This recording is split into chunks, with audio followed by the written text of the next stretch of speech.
Pemirsa masih di IDX International Closing dan selanjutnya kami akan mengajak Anda untuk menyimak topik pilihan yang berhasil dihimpun oleh tim redaksi kami. Di mana pemirsa di tengah posisi pasar saham yang sedang terkoreksi, pemerintah mengesahkan BPI dan Antara yang diharapkan bisa mengoptimalkan pengelolaan dividen dan investasi di perusahaan negara. Lantas seperti apa pelaku pasar meneropong dampak positif dan Antara bagi setidaknya 7 emiten BUMN? Mari kita simak informasi selengkapnya berikut ini. BPI Daya Anagata Nusantara atau Danantara resmi dibentuk. Kehadiran lembaga baru ini diharapkan menjadi mesin pertumbuhan ekonomi dengan mengoptimalisasi pengelolaan dividen dan investasi di perusahaan negara. Kelahiran Badan Pengelola Investasi Jumbo ini lahir melalui revisi Undang-Undang tentang perubahan ketiga atas Undang-Undang Nomor 19 Tahun 2023 tentang Badan Usaha Milik Negara. Masyarakat diimbau menunggu beleit undang-undang dan PP terkait BPI dan Antara agar tidak ada informasi yang rancu mengenai cikal bakal super holding BUMN tersebut. Pengamat pasar modal dan Head of Investor Relation Mandiri Utama Sekuritas, Sulistina Primasuci menyatakan kehadiran BPI dan Antara bisa berdampak positif terhadap pasar ekuitas. Namun pelaku pasar Indonesia belum menangkap sentimen positif tersebut karena masih menunggu. Tanggapan ini diungkapkan dalam program Market Buzz Kamis pagi di Pandu Prisa Sombodatu berikut ini. Anda selaku analis mengamati dampak dari kehadiran Danantara nantinya ke emiten?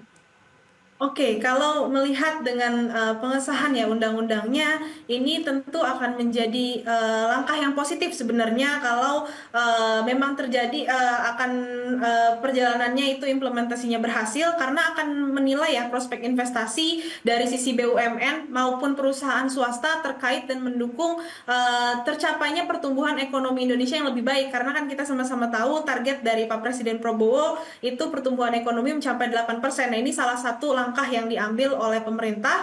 Namun saat ini pelaku pasar belum menangkap nih untuk sentimen positifnya karena masih menunggu bagaimana implementasinya. Jadi yang dijadikan concern dari Danantara ini adalah bagaimana nantinya implementasinya. Apabila implementasinya berjalan dengan baik ya, tata kelola perusahaannya baik, lalu juga ada transparansi, ini tentu menjadi hal yang sangat positif. Tapi sebaliknya, apabila implementasinya nantinya tidak adanya intervensi politik, lalu juga pengelolaannya terlalu terpusat. Nah, ini tentu akan menjadi dampak negatif karena akan berlangsungnya dampaknya itu ke emiten-emiten blue chip ya, terutama seperti perbankan. Gitu. Pelaku pasar dinilai menanti implementasi apakah sesuai tata kelola yang baik, transparan dan tidak diikuti intervensi politik.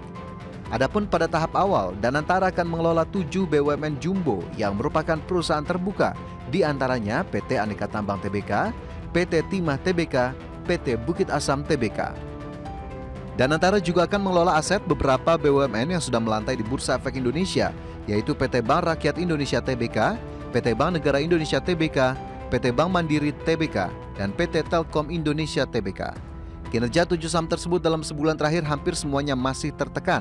Pelemahan terdalam dipimpin Bank Mandiri yang anjlok ke kisaran 5.125 pasca rilis laba sepanjang 2024 yang melambat. Berbagai sumber, IDX Channel.